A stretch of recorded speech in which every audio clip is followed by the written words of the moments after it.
Olá, bem-vinda ao Strike. Hoje nós vamos discutir um dos conflitos mais complexos da geopolítica contemporânea, a guerra entre Rússia e Ucrânia, que completa 3 anos. O presidente americano Donald Trump afirmou que a guerra pode terminar em questões de semanas. Será? A gente vai fazer aqui uma análise com ele, Marcos Vinícius de Freitas, professor de Relações Internacionais aqui com a gente. Muito obrigada pela presença, professor. Bem-vindo. Prazer conversar com vocês sempre, Paula. Obrigada. Professor, 3 anos desta guerra. Podemos, de fato, ter um desfecho, um acordo? Ela estaria perto do fim? Em razão da pressão que o presidente Trump está colocando nesse processo todo, eu sempre disse que nós poderíamos ter uma atitude dúbia, ou uma atitude, não dúbia, mas uma atitude dupla de Donald Trump. Se ele seria um negociador, no sentido de manter a guerra, justamente para incrementar os ganhos dos Estados Unidos com relação ao aumento da participação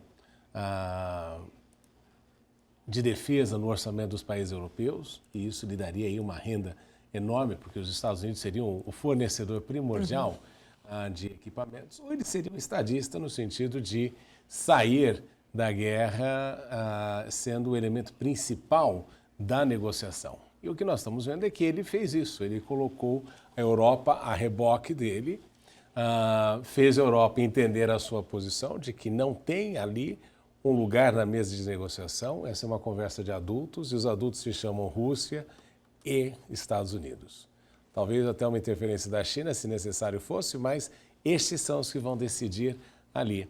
E os ucranianos descobriram 2 coisas importantes, que o apoio do Ocidente não significa necessariamente a vitória como esperado, e que não deve confiar no Ocidente como esperava. Atribui-se a Kissinger uma frase dizendo o seguinte: ser inimigo dos Estados Unidos é trágico, mas ser amigo dos Estados Unidos pode ser fatal. Então, é isso que nós estamos vendo nessa situação toda, nesta guerra, porque justamente você enfrenta esta situação e com um detalhe, não é? No final das contas, você vê que até o governo dos Estados Unidos está querendo tomar reservas minerais de materiais, de minerais nobres, né? E o que eles estão fazendo justamente é dizer que a Ucrânia tem uma dívida com os Estados Unidos de bilhões de dólares e que utilizaria os metais raros justamente como forma de pagamento disso. Metais raros que a China é o grande produtor e que os Estados Unidos têm medo de perder nesse processo todo. Então, o que a gente notou, para resumir, né, aquilo que você me perguntou, eu acho que hoje em dia os ucranianos talvez estejam se dando conta de que foram, de fato, marionetes nesse jogo de poder mundial e que, eventualmente, podem ter de pagar por uma conta que não precisavam, justamente pelo erro daquela questão de quererem participar da OTAN ou não. Professor, quais os entraves que a gente tem, de fato, né, para este acordo? Porque o Donald Trump tenta aí intermediar o acordo, até falou já com Vladimir Putin, coloca ali que o ideal seria fazer a divisão já pelos territórios que já estão tomados pela Rússia e a Ucrânia aceitar nesse sentido. Tem ali muita gente que argumenta, muitos analistas que argumentam que, de fato, isso só reforçaria que quem vence é o que tem mais força. Isso poderia deixar as fronteiras internacionais ali podendo ser violadas por qualquer um a qualquer momento. Qual que é a sua leitura mesmo de qual seria o melhor acordo nesse sentido e os entraves desse acordo para acontecer? Acho difícil o Vladimir Putin retornar à Ucrânia, território onde ele não tem interesse. Então, muitos programas a gente discutiu sobre isso, e o que a gente falou também, Paula, é de que nesse processo todo, o Putin garantiu ali a vitória desde o início. Ele não retrocedeu em nenhum momento na questão dos territórios conquistados, embora houvesse na mídia, muitas vezes, até de uma forma vergonhosa, uma propaganda de que, eventualmente, a Ucrânia estaria vencendo. E, para quem acompanha esse cenário, a gente sabe que, e os chineses dizem muito isso, os russos não perdem guerras. Então, é uma característica importante nesse processo todo.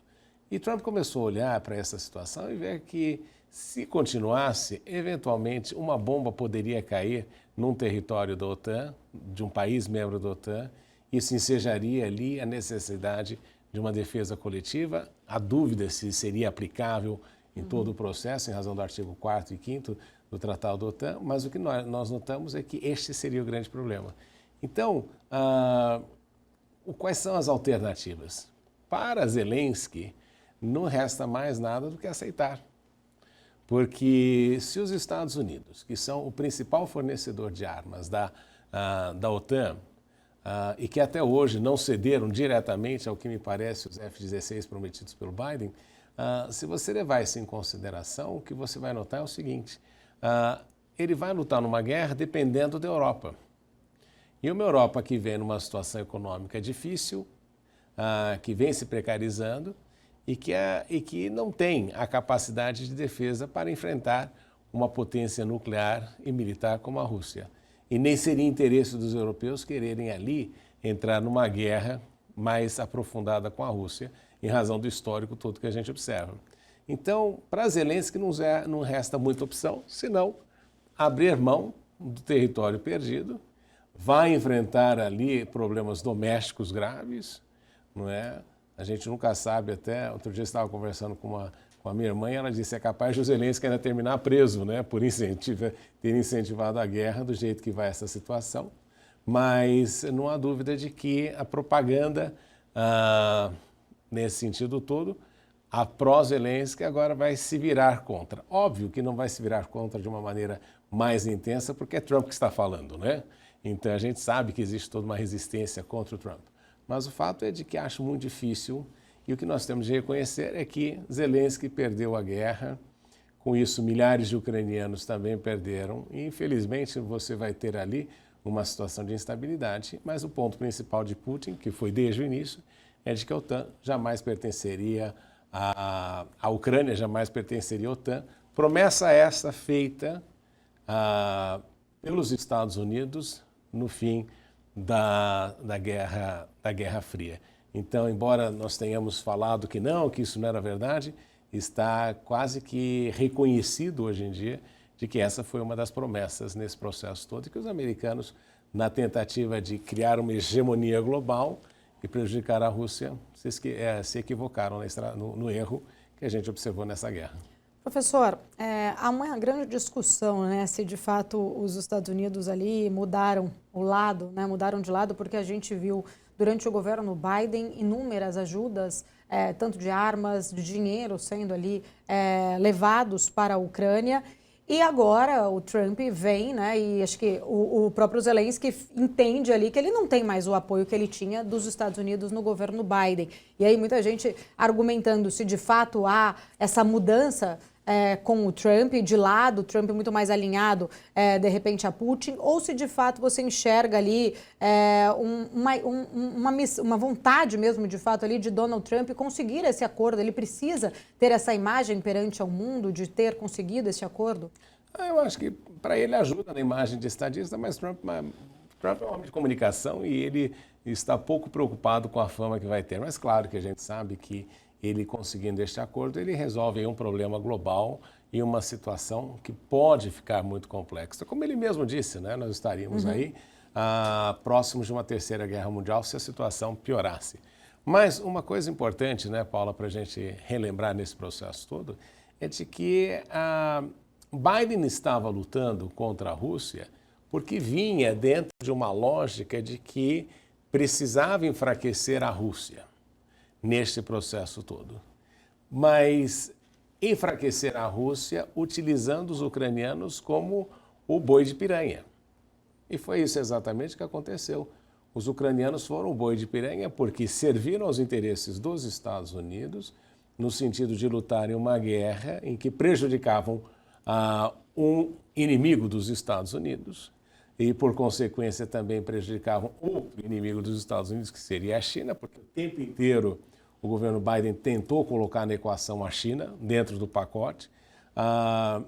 E a gente sabe que isso gerou já há muito tempo se fala na questão de corrupção nesta guerra, não é, em todo o processo.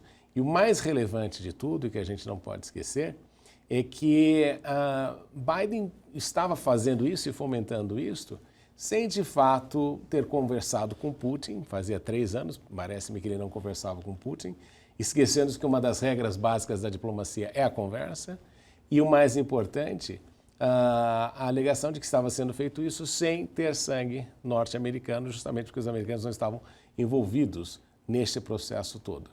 Mas o que nós notamos, ao final dessa situação, é que Biden tinha esta visão de tentar enfraquecer a Rússia e Trump, muito pragmaticamente, entendeu que não haveria nenhuma razão de forçar necessariamente um posicionamento da OTAN numa guerra contra a Rússia. Claro que os europeus têm uma perspectiva diferente, porque os europeus fazem fronteira e você tem ali uma série de países que estiveram sob a influência da antiga União Soviética. E, obviamente, que eles sentem um medo e um problema enorme neste processo de guerra. Não é o medo de que a Rússia voltasse, expandisse e dominar aqueles territórios. Mas, só para concluir essa resposta, eu dei um exemplo outro dia. O café da manhã típico nos Estados Unidos, ou em várias partes do mundo, é você comer ovos com bacon. Não é? E é importante você lembrar 2 palavras, Paula. Estar envolvido e estar comprometido. Quando você come ovos com bacon, a galinha está envolvida no processo. Ela vai lá, bota o ovo, você quebra o ovo, está tudo certo. O porco está comprometido. Porque o porco, para virar bacon, tem que morrer. Então, o que a gente nota nesse processo todo é que, de fato, a OTAN sempre esteve envolvida, mas jamais comprometida. E quem esteve comprometida, quem foi o bacon dessa equação toda, foram os ucranianos e o povo ucraniano. Então, é uma situação difícil de entender, é uma lástima que milhares de pessoas tenham morrido nesse processo todo, mas essa é a grande característica. Por isso que aquela famosa frase que se atribui, né? Ser um inimigo é trágico, ser um amigo pode ser fatal. Professor, eu tenho ainda muitas dúvidas para a gente continuar aqui na nossa conversa, mas eu vou para um rápido intervalo comercial. Você que está aqui acompanhando a nossa programação, continue com a gente. O Strike volta já já.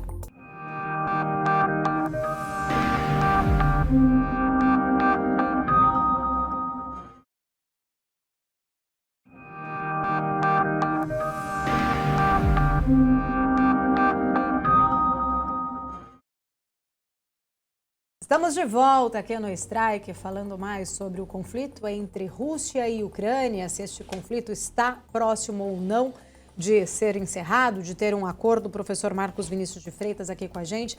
Professor, são 3 anos, né, deste conflito. Qual o saldo que a gente tem até aqui? O que sustenta ainda esta guerra? Bem, para Zelensky, o apoio popular que ele conseguiu, né, afinal...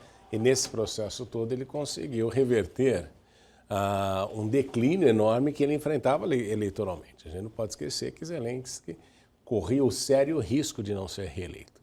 E ele conseguiu, isso aqui é um mérito dele, transformar-se num líder de guerra, apesar do histórico de comediante dele, não é?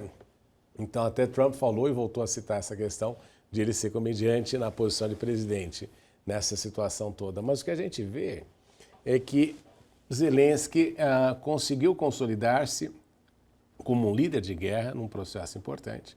Obteve aí um apoio internacional, foi o grande vencedor da guerra na mídia, não há dúvida nesse sentido, e conta aí com um enorme apoio de vários segmentos da sociedade global com relação ao apoio, no sentido de acharem que os Estados Unidos estão deixando o Zelensky na mão, né? O Zelensky é o que está mais comprometido nesse processo todo. Então, o grande balanço que a gente pode fazer desta guerra, eu diria que tem que levar em consideração 3 coisas. Em primeiro lugar, nunca confie no Ocidente, 100%. Esta é a primeira coisa. Até porque o relógio eleitoral que nós temos no Ocidente faz com que grupos diferentes assumam o poder.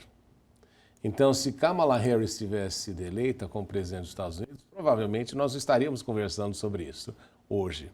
Então, o tic-tac democrático das sociedades ocidentais fazem com que nós tenhamos que ter uma preocupação sobre a continuidade ou não do apoio de determinados grupos a determinadas situações. Então, em primeiro lugar, não confiem plenamente no Ocidente. Em segundo lugar, sanções não funcionam.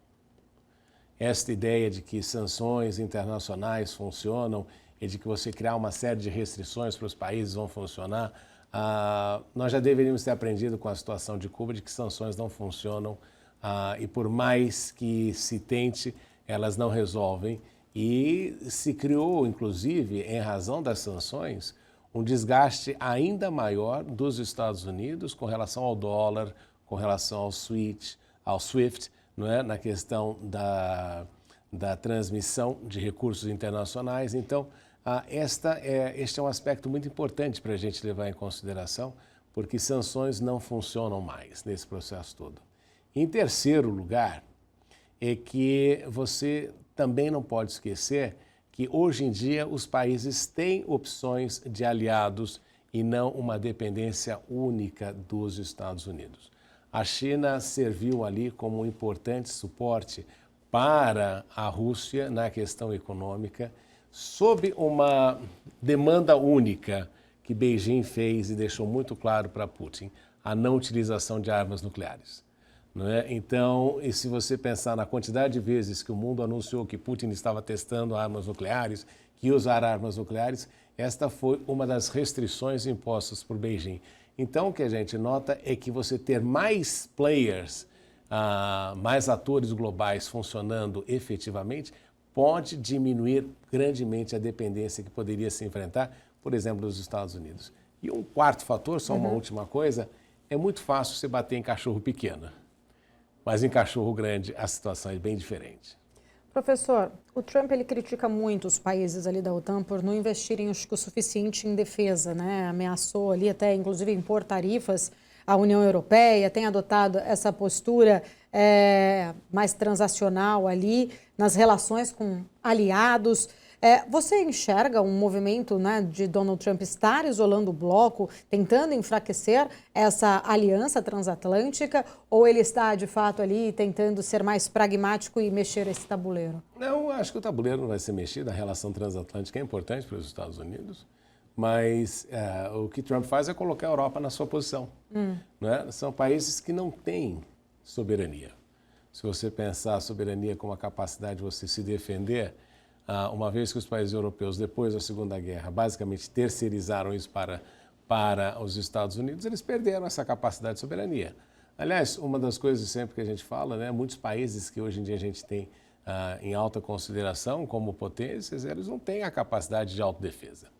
E isso é importante você ter um exército, é importante você ter uma marinha, é importante você ter uma aeronáutica que funcione efetivamente nesse processo todo. Então, esta é uma das coisas fundamentais nesta situação toda. Então, os europeus são chamados à mesa de negociação como participantes, mas não como efetivos atores decisivos neste processo todo. Então, essa é uma das consequências assim que nós observamos importantes.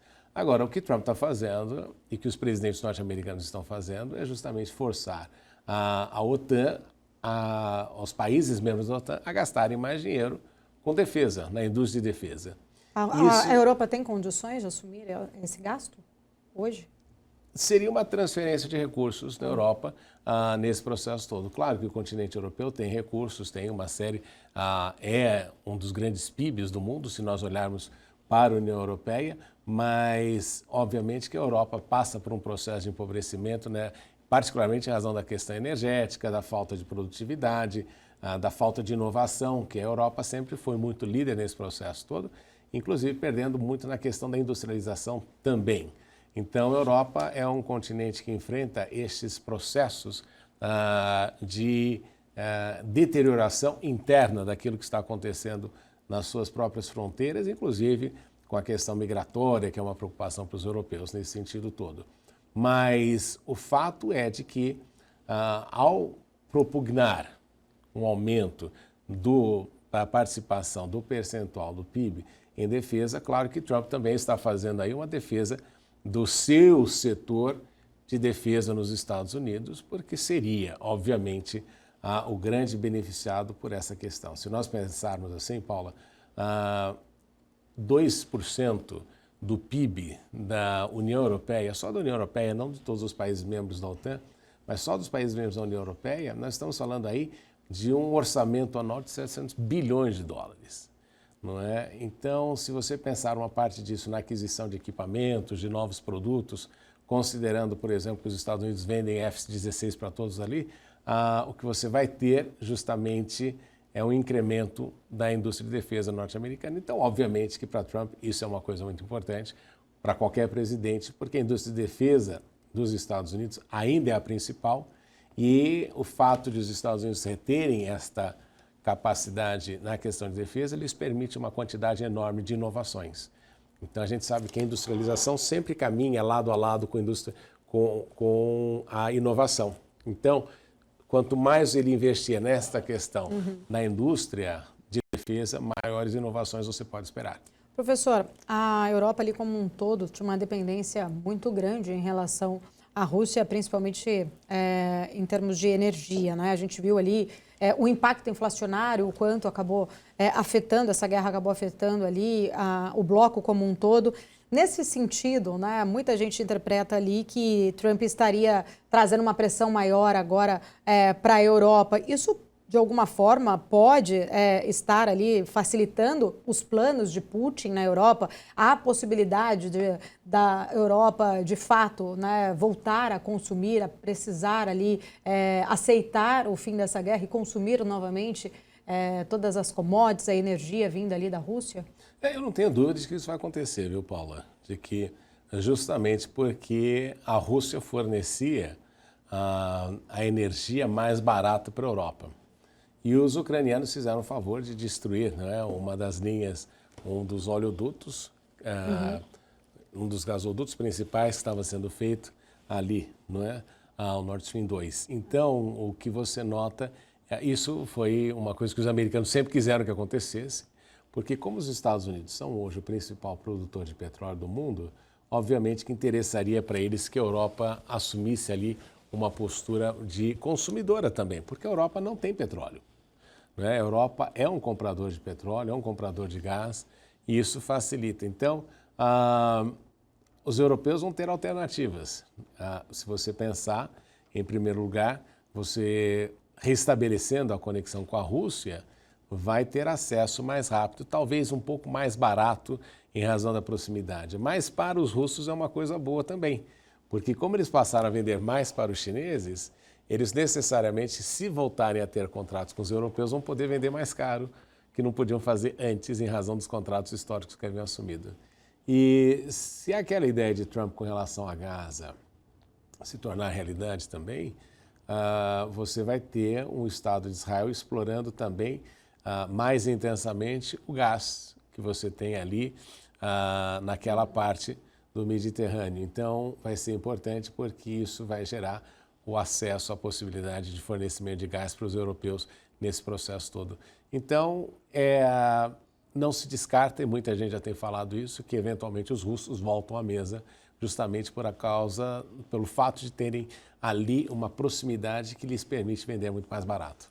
Professor, vou entrar um pouquinho mais. Até no outro bloco a gente estava falando sobre o fato ali de Putin ter oferecido aos Estados Unidos a exploração desses metais raros, de terras raras ali nos territórios ocupados da Ucrânia. Diante dessa sinalização, o que a gente pode entender, né, sobre possíveis acordos lucrativos, vamos dizer assim, também com os Estados Unidos, incluindo essas regiões? Essa oferta, né, ali por Putin é uma estratégia, geopolítica ali russa que pode ser uma estratégia de tentar enfraquecer o Ocidente contra Moscou, por exemplo, deixando o Ocidente também ali muito envolvido, no caso os Estados Unidos, né, por conta dessa exploração dessas terras? O interessante, Paulo, é que o território americano foi abençoado com uma quantidade enorme de recursos naturais. O que você falou justamente não é o caso. Então, o que nós observamos é que o grande país que tem estes materiais é a China. Este é o país que mais tem, nesse sentido, estes metais raros, né? É uma lista enorme. Terra rara, né? Que nós chamamos. Rare Earth, que é o termo em inglês. Mas o que a gente nota é que a China se eu não me engano, o maior fornecedor. E claro que esses metais raros são extremamente necessários, justamente esses minerais raros são extremamente necessários para vários desenvolvimentos industriais, inclusive para a indústria de defesa em vários aspectos. E tecnológico também. E tecnológicos também. Então, o que você nota nesse sentido todo é que, à medida que, isso é esperto de Trump, à medida que ele acha que pode ter problemas com a China neste fornecimento, ele trabalha ali com a Ucrânia, utilizando a Ucrânia como uma maneira de negociar com os russos, ainda que seja um acesso aos metais raros que você tem na Ucrânia. Então, é tudo estrategicamente pensado justamente para evitar que os Estados Unidos sofram quaisquer consequências de um embate maior com a China nesta questão. Mas, obviamente, que Putin não deverá se esquecer, embora a relação China e Rússia sempre sejam complexas, né? Todo mundo acha que eles são amigos, né? Que saem juntos no parque e vão passear. A relação entre os dois sempre foi muito complexa historicamente. E o que a gente nota nesse processo todo é que Putin não deverá se esquecer aí os favores que a China lhe prestou durante todo esse evento. A gente vai para mais um rápido intervalo. Professor, você que está aqui acompanhando a nossa programação, continue com a gente. O Strike volta em 2 minutos.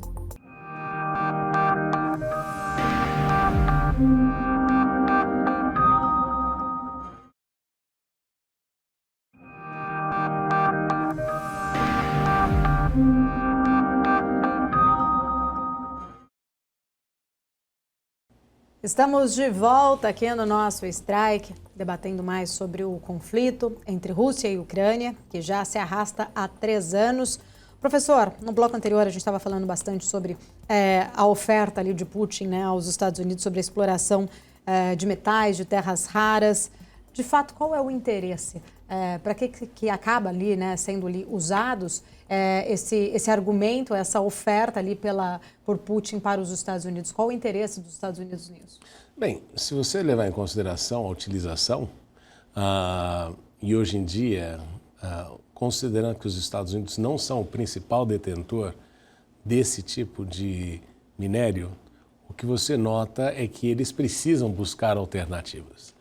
E, obviamente, que a China está em primeiro lugar, é o maior produtor e detentor disso no mundo, desses minérios, e eles são importantes na utilização de vários componentes que nós temos na indústria tecnológica, na defesa. Então, são elementos importantes. E os Estados Unidos, como eu disse para você, embora tenha sido abençoado com uma quantidade enorme de recursos minerais, este é um daqueles que eles não têm em tanta abundância. E é por essa razão até que, se você pensar, faz sentido que Trump busque uma negociação justamente para evitar uma dependência da China. E, inclusive, se eu não me engano, a gente até conversou sobre isso, a Groenlândia também é um dos lugares que tem este tipo de minério. Então, você vê que, à medida que os países vão buscando assegurar um lugar ao sol na questão tecnológica, eles precisam ter acesso àquilo que é utilizado pelas indústrias no processo de industrialização e principalmente na indústria de tecnologia, em que cada passo que você dá tem uma representação econômica, um salto econômico muito grande. Então, você perder o acesso a este tipo de salto e ganho econômico por não ter acesso a determinadas substâncias pode ser muito prejudicial para o desenvolvimento econômico do país. Professor, quando a gente tenta fazer ali um balanço, né, tentando entender um pouco mais sobre o que esse conflito ensinou geopoliticamente. O que de fato, né, essa guerra pode ensinar para a gente sobre o novo equilíbrio global? Estaríamos, de fato, caminhando ali para um mundo mais multipolar, onde os Estados Unidos, China e Rússia acabam dividindo essa influência? Eu não diria que a Rússia está no mesmo pé de competitividade que a China nesse processo todo. Mas é interessante você pensar, Paula, que nós temos aí os Estados Unidos, que é uma potência hegemônica, tanto na questão militar como na questão econômica. A China não pretende ter e não pretende desempenhar este papel de potência militar. A China não tem o interesse de ser xerife do mundo.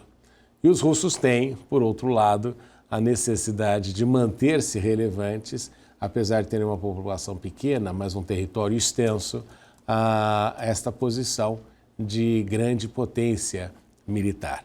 Então, talvez o mundo que nós temos hoje em dia, em que você tem uma potência que reúne os dois fatores, no futuro nós vamos ter três potências, mas com qualificações e aspectos diferentes. Mas, e por um lado, esta que é a grande questão também, você tem no presidente Trump uma postura muito típica dos Estados Unidos, que é aquele jogo de soma zero, em que eu ganho e você perde. Então, se por um lado você tem os Estados Unidos com uma política de jogo de soma zero, e não é só Trump, hein, que é exclusivo nisso, já faz muito tempo que os Estados Unidos se comportam assim. Por outro lado, você tem os chineses que vêm nessa história toda de win-win, né? Parceria, ganha-ganha, a nova rota da seda, como é que nós vamos investir em infraestrutura, com uma diferença fundamental. Os chineses têm dinheiro no bolso e os americanos não têm. Os americanos têm, sim, a maquininha de imprimir dólar, mas essa maquininha também está desgastada pela situação global nos últimos anos.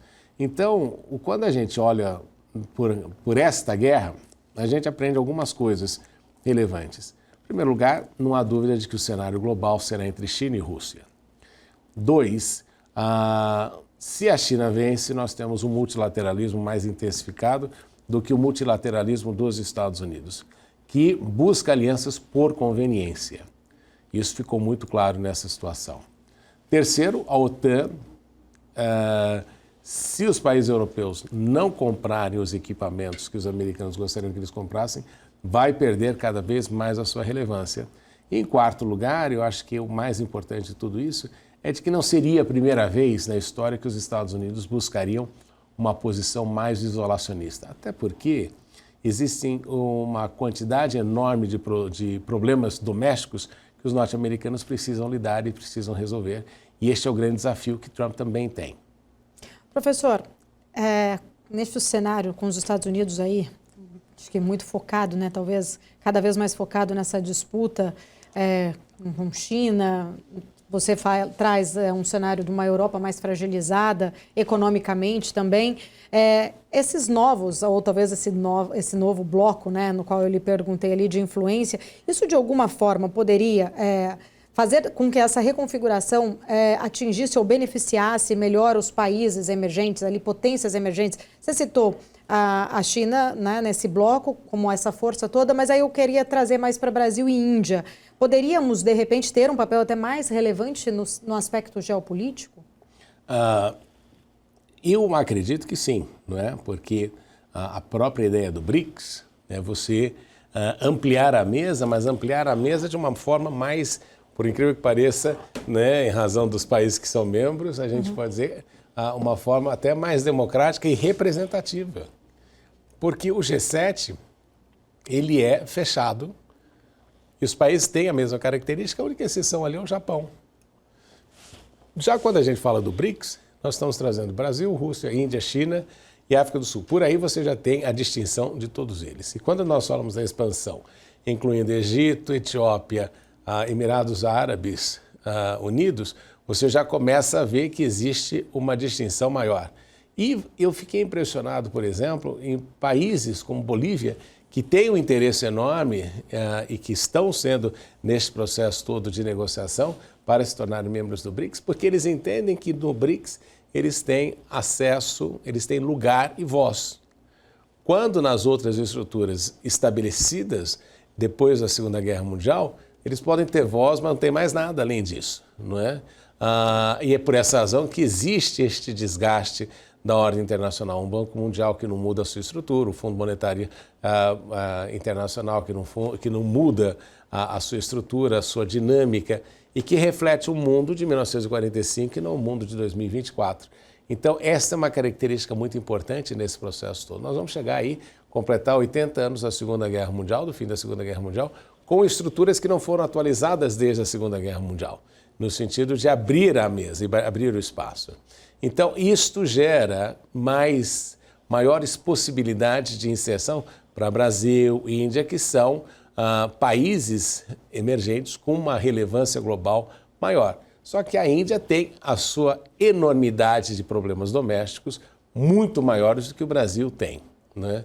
A Índia tem a questão religiosa, tem a questão populacional, tem uma série de problemas que, por mais que Narendra Modi consiga fazer com que o país se desenvolva, aquilo é um navio muito difícil de conduzir, diferente da China, que tem uma quantidade enorme de pessoas, mas que é mais fácil de conduzir. E o Brasil tem aí uma relevância global por causa de ser, pelo fato de ser, na América do Sul, uma potência muito importante. E claro que o Brasil tem que se livrar de algumas coisas que são importantes. Em primeiro lugar, uma subserviência intelectual, política e econômica com relação aos Estados Unidos e Europa. Essa é uma coisa fundamental, que a gente precisa mudar o nosso mapa mental com relação à forma de nos posicionar no mundo. Em segundo lugar, eu acho que você não constrói um país tendo uma imagem negativa dele o tempo inteiro. Eu sempre, quando assisto a televisão chinesa, fico impressionado porque eles abordam os problemas, mas ao mesmo tempo você vai ter uma outra parte da reportagem que vai mostrar o que o país está fazendo de bom, as empresas estão fazendo de bom, as universidades estão fazendo de bom. E se você assiste a televisão no Brasil, você só vê desgraça. E você vê uma perspectiva muito negativa do país, tudo é sempre muito ruim. Você não constrói uma nacionalidade só achando que o seu país é ruim. Até porque, não é, Paula, eu já tive em uns 80 países no mundo. O Brasil não é tão ruim assim. Não é? Então, e a gente precisa resolver também este problema e este buraco educacional que nós temos. Mas isso não passa por uma série de coisas, né? A gente tem problema de aprovação continuada, a gente tem umas coisas que precisam ser resolvidas nessa estrutura. E aqui, e muita gente, e aqui vem o espião chinês falando, né? O que a gente sempre pode levar em consideração, eu acho que este é o grande exemplo que a China dá, é que você não está condenado pelo seu passado. Não há país no mundo que tivesse maior possibilidade, probabilidade de ter dado errado do que a China. 5 mil anos de história, país pobre, campesinos, a probabilidade de dar errado é muito grande. Mas a liderança chinesa entendeu, e muita gente vai falar e discordar, mas uma das lições que você pode aprender, que os chineses disseram é, 1 ou 2 gerações pagam o preço para que a terceira comece a ter uma vida muito melhor. Então é isso, nós temos que entender isso. Essas próximas 2 gerações, se bem conduzidas no Brasil, se bem lideradas, se nós tivermos um plano que não fique nesta questão de perfumaria, mas que entremos de fato em conteúdo, pode mudar. E isso se espera do Brasil, porque é um país importante dentro do contexto regional e do contexto internacional. Mas precisa mudar também a forma de diplomacia, uma série de coisas. Professor, você citou o BRICS e a força, né, ali destes países, falando até de Índia e Brasil, não tem como não perguntar, porque Trump ele voltou com uma postura muito firme contra os BRICS, né? Ele até ameaçou ali os países do bloco com tarifas de 100% caso o BRICS continuasse naquela discussão de buscar uma alternativa ao dólar. Até onde a gente pode esperar a força, de repente, dos BRICS diante de um cenário hoje que tem, né, muita preocupação e muita atenção em relação a quais são as retaliações que possam vir a ter dos Estados Unidos com as importações, com as taxações? Paula, se você fosse me dar assim, de 1 a 10, qual país você acha que mais acredita no BRICS? Que mais acredita no BRICS? Qual país? Acho que China. Se a China acredita nos BRICS e está fazendo uma série de coisas para que os BRICS cresçam, considerando o histórico recente de resultados positivos que os chineses têm tido, eu acho difícil de o BRICS não dar certo. Agora, aquela questão da subserviência mental que a gente acha. O G7 diz que os BRICS não têm uma agenda comum. Eu falei, qual é a agenda comum do G7 que une todos os países? Claro, a maior parte deles faz parte da União Europeia. Então, você tem ali algumas coisas comuns, mas os interesses são diversos. Aí eles vão falar, não, mas a China é a maior economia do BRICS. Os Estados Unidos é a maior economia do G7. Então, a gente tenta... Você nota que o pessoal fica assistindo comentarista de canais internacionais e fica repetindo a mesma coisa com relação aos BRICS, dizendo que não é um bloco que vai ter sucesso e uma série de coisas. Agora, se você pensar que uma das primeiras coisas que Donald Trump falou e escreveu é de que os países que são membros do BRICS seriam taxados em 100% se desafiassem o poderoso dólar. Isso significa que se Trump está dizendo isso, é porque já é uma preocupação. Ele não pegaria o início do seu governo, logo no início, para colocar isso em pauta. Então, é importante que nós saibamos isso. O BRICS dá para o Brasil acesso a uma parceria muito importante com a China. A relação do Brasil com a China é uma relação de ganha-ganha. Nós não somos concorrentes. E a China, hoje em dia, é o país mais industrializado do mundo, que acredita piamente que é necessária uma mudança dentro do contexto de governança global. E a grande sorte do Brasil é que nós estamos juntos nisso. Então, nesta configuração e nesta reconfiguração, nós somos atores importantes e ativos. Dentro do cenário atual, nós somos nada mais do que um anão diplomático. Professor, eu vou para mais um rápido intervalo. Você que está aqui acompanhando a nossa programação, continue com a gente. O Strike volta em 2 minutos.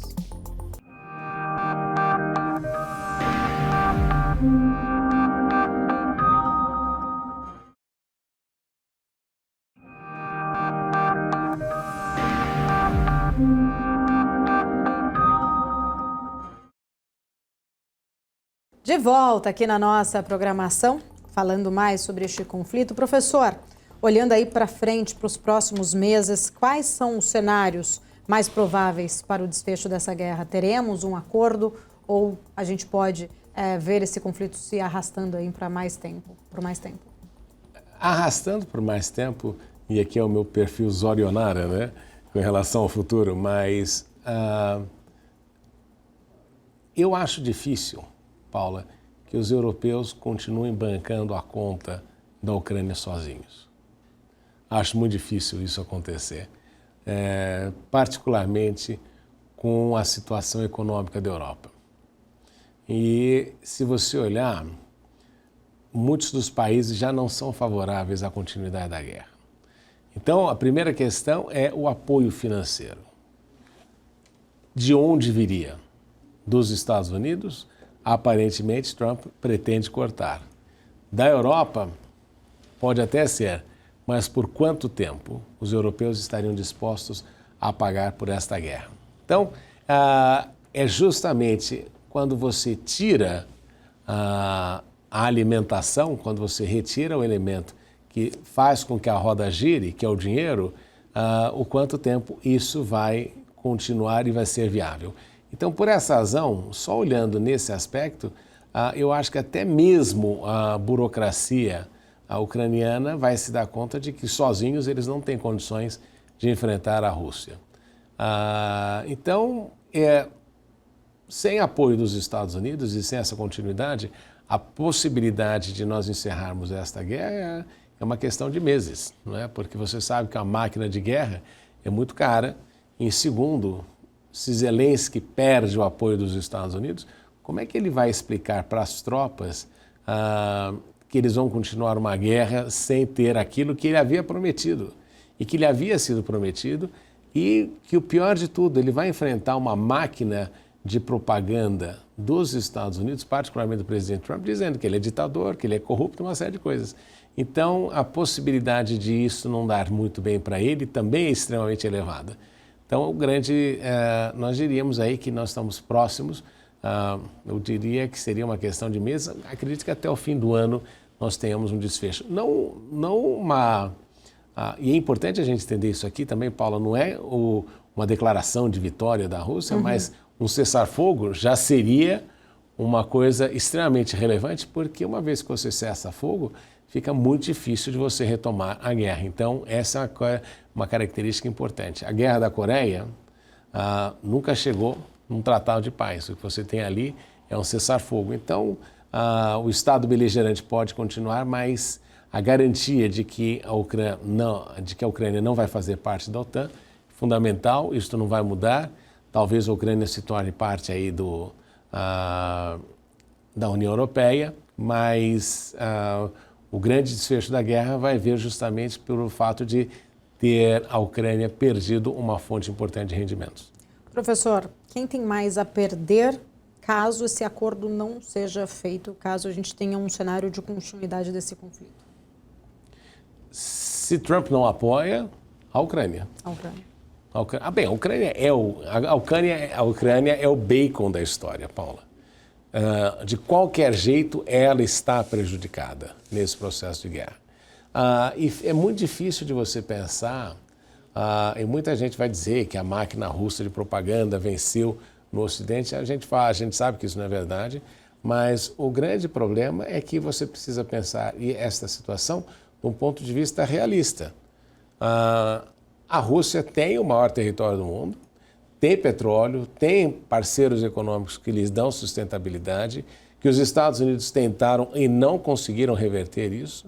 Então, a Rússia tem ainda acesso à possibilidade econômica de continuidade desta guerra. Inclusive, cresceu economicamente em razão deste processo de guerra. Já a Ucrânia não tem. E se perder o apoio dos países da OTAN, particularmente os Estados Unidos, fica muito difícil de dar continuidade nessa história toda.